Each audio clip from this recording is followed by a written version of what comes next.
নমস্কার বন্ধুরা, তোমরা সবাই কেমন আছো? আশা করি সবাই ভালোই থাকবে। প্রচুর বৃষ্টি হচ্ছে। এই ভিডিওটা হচ্ছে অ্যাকচুয়ালি উল্টো রথ আর তার আগের দিন। এত ব্যস্ততার মধ্যে তোমাদের প্রত্যেকদিন ব্লগ দেওয়া সম্ভব হয়ে উঠছে না। যাই হোক, জগন্নাথ দেব মাসির বাড়িতে কেমন থাকেন আর জগন্নাথ দেবের ভোগ দর্শন, এই ব্লগটাতে তোমাদেরকে দেখাচ্ছি জগন্নাথ দেব মাসির বাড়িতে কী কী করেন বা কীভাবে তার সেবা করা হয় নিত্য, আর ভোগ দর্শন মানে জগন্নাথ দেবকে ভোগগুলো দেওয়া হয়েছে। আর এখানে বেশ কিছু মানুষ বা বেশ কিছু যারা পুজো দিতে আসেন তাদের ভোগ খাওয়া, প্রসাদ খাওয়া, এইসব নিয়ে আজকে টোটাল ভিডিওটা দেখতে থাকো। স্কুল ছুটির পর এদিন থানিশকে আমরা নিয়ে এসেছিলাম জগন্নাথ দেবের মাসির বাড়িতে। তো এখানে দাঁড়িয়ে থানিশ বাইরের দৃশ্য দেখছিল আর আমরা সবাই মিলেই তারপর গেলাম প্রসাদ খেতে। তো এখানে বসে আমরা দেখলাম জগন্নাথ দেবের প্রসাদে প্রথমে তো ভোগ প্রসাদ যেটা থাকে সেটা দেওয়া হলো, তারপর ভেজ বিরিয়ানি, সেখানে সয়াবিন পনির এগুলো ছিলই, তার সাথে সাথে বেশ সুন্দর একটা টেস্টি আলুর দম, তারপরে ছিল হচ্ছে গিয়ে পায়েস, চাটনি, রসগোল্লা এগুলো ছিল। তো খুব সুন্দর খেতে, মানে কোনো কথা হবে না, এত সুন্দর প্রসাদটা খেতে। তারপরে আমরা জগন্নাথ দেবকে সেনকে নমস্কার করে বিকেল ওখান থেকে বেরিয়ে পড়লাম। আর যেহেতু বাইরে বৃষ্টি হচ্ছিল সেই জন্য রেইনকোট পরে আমরা যেটুকু সম্ভব কভার করে তারপরে বেরোলাম ওখান থেকে। আমরা আবার পরের দিন সন্ধ্যাবেলা জগন্নাথ দেবের মাসির বাড়িতে হাজির হলাম। আর সন্ধ্যাবেলা জগন্নাথ দেবকে খুব সুন্দরভাবে আরতি করছিলেন পুরোহিত মশাই। আর সেদিনকে সকাল থেকে খুব বৃষ্টি হচ্ছিল, তো এই জন্যই আমরা সন্ধ্যাবেলা ওখানে গেছিলাম।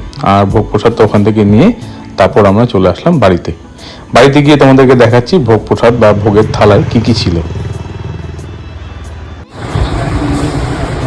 জগন্নাথ দেবের প্রসাদ, ভোগ তো ভোগের প্রসাদ, জগন্নাথ দেবের ভোগের প্রসাদ।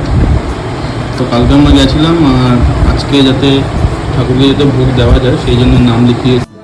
উল্টো রাতের দিন ছিল আমার অফিস, যদিও সোজা রাতের দিন করে আমার অফিস ছিল। তো অফিসে অল্প করে পাঁপড় ভাজা জিলিপি হয়েছিল।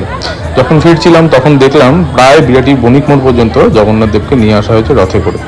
আর সাথে প্রচুর মানুষের ভিড়। এত মানুষের ভিড় দেখে সত্যি ভালো লাগে।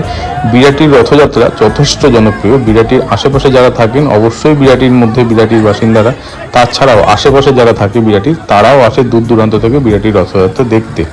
তো আমি অফিস থেকে ফিরছিলাম আর এখানটাতে এত সুন্দর একটা অনুষ্ঠান বা এত সুন্দর এতজন লোকের সমাগম। তো এই দৃশ্যগুলো অবশ্যই ক্যামেরাতে বন্দি করে রাখতেই হবে যাতে তোমাদের সঙ্গে শেয়ার করতে পারি, ছোট্ট করে ভিডিও বানাতে পারি।